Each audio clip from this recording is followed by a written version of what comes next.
Assalamualaikum warahmatullahi wabarakatuh. Perkenalkan, nama saya Sefira Najwa Nurgalbi. Di sini saya akan membahas tentang bab 8 pengembangan strategi ke pasar internasional. Materi yang akan dibahas: 1. Globalisasi dan tahapannya. 2. Keuntungan dan hambatan dalam melakukan globalisasi. 3. Rangka integritas. 4. Keunggulan bersaing negara. 5. Implikasi globalisasi bagi pemimpin. Dan yang terakhir ada kesimpulan. 1. Globalisasi dan tahapannya. Globalisasi merupakan proses terintegrasinya perusahaan dan pasar menjadi saling terkoneksi. Pada dasarnya, globalisasi ini hanya terjadi pada ekonomi, bukan politik. Hal ini bermakna bahwa ekonomi antar negara hari ini sudah terkoneksi, terutama apa yang terjadi di Amerika. Perekonomian di Amerika memiliki dampak kepada perekonomian di Indonesia dan perekonomian di negara-negara lain. Sementara di bidang politik ini tidak terjadi globalisasi. Justru yang terjadi semakin banyak negara-negara yang memisahkan diri sehingga muncul negara-negara baru dengan konsep wilayah geografis yang terpisah dengan wilayah sebelumnya.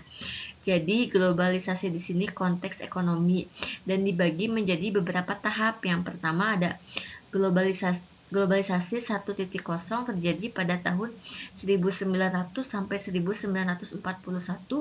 Yang kedua, globalisasi 2.0 terjadi pada tahun 1945 sampai 2000. Dan yang ketiga, globalisasi 3.0 tahap ketiga berlangsung pada abad 21. Dan yang terakhir ada globalisasi 3.1 dimulai dari tahun 2008. Keuntungan dan hambatan dalam melakukan globalisasi. Setelah memahami makna globalisasi, selanjutnya perusahaan akan masuk pasar global.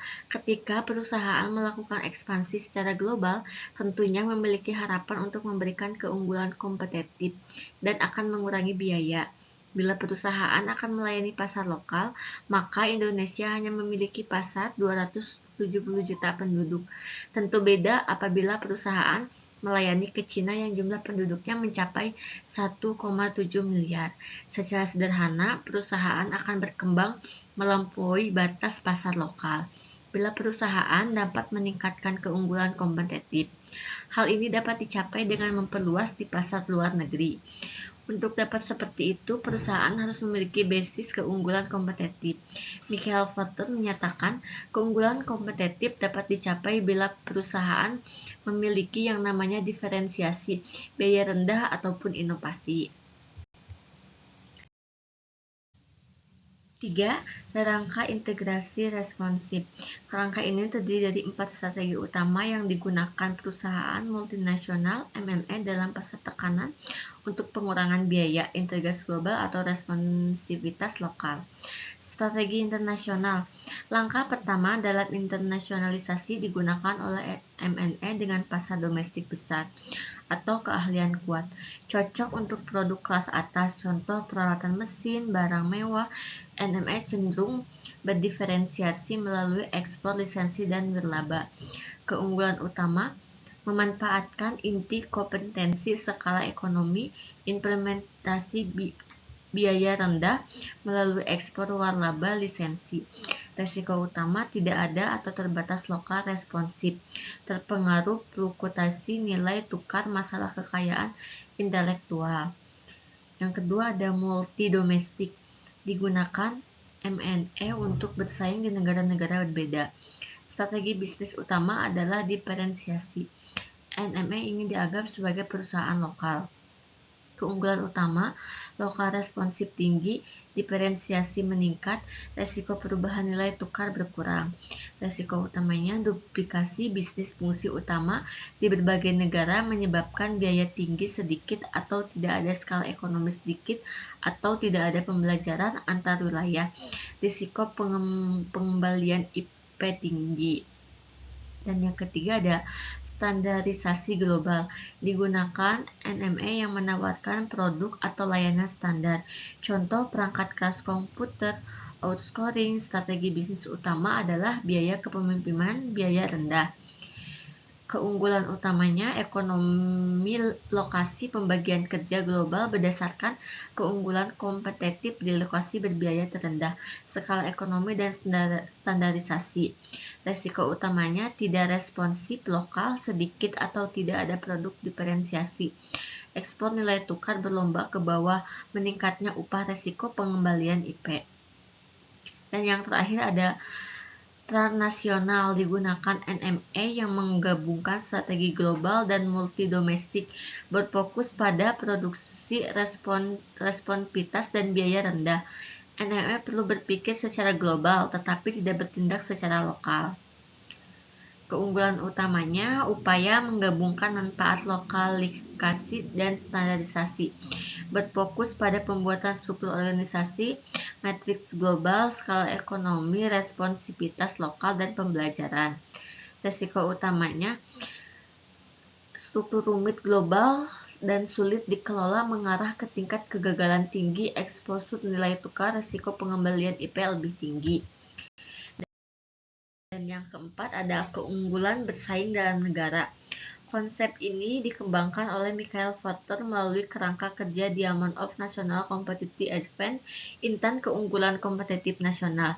Terdapat 4 faktor yang saling terkait yang menentukan keunggulan bersaing suatu bangsa. 1. Kondisi faktor input, contoh sumber daya alam, infrastruktur, sumber daya manusia. Yang kedua ada permintaan, contohnya seperti permintaan domestik yang spesifik dan canggih atau diskriminatif. Ketiga, ada persaingan di industri. Contohnya persaingan domestik yang ketat mendorong inovasi. Dan yang terakhir ada industri pelengkap dan terkait. Contohnya adanya klaster industri yang mendukung seperti farmasi di Swiss. 5. Implikasi globalisasi bagi pemimpin. Globalisasi dan integrasi global berdampak signifikan pada pemimpin strategis. 1. Keputusan integrasi dan diversifikasi. Pemimpin perlu memutuskan tingkat integrasi vertikal dan diversifikasi apa yang harus dilakukan, serta produk dan bagaimana perusahaan harus beroperasi di luar negeri. 2. Peningkatan integrasi global. Peningkatan integrasi global dalam produk dan layanan serta pasar modal memberikan manfaat bersama secara global. Namun, biaya bagi perusahaan tertentu tidak berlaku untuk M&A, tetapi berlaku untuk usaha kecil dan menengah. 3. Masalah perluasan pasar. Mengembangkan kerangka kerja untuk memperluas pasar ke luar domestik adalah penting. Keempat, ada jarak big. Jarak tidak hanya jarak geografis tetapi juga meliputi jarak budaya B, perbedaan bahasa, etnis, agama, norma sosial.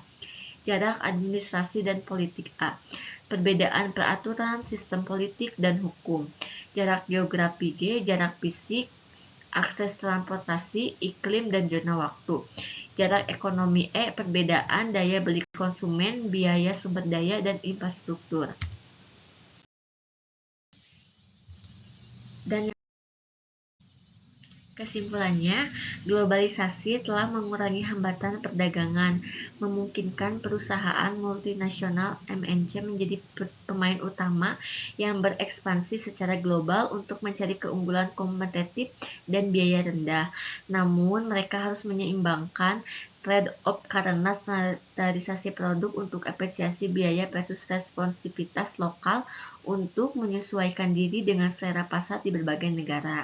Meskipun globalisasi keunggulan bersaing suatu bangsa masih dipengaruhi oleh konsentrasi geografis dan 4 faktor utama dari kerangka Diamond of National Competitive Advantage yang dikembangkan oleh Michael Porter. Demikian presentasi yang bisa saya sampaikan. Mohon maaf apabila ada kekurangan dan salah-salah kata. Wabillahi taufiq wal hidayah. Wassalamualaikum warahmatullahi wabarakatuh.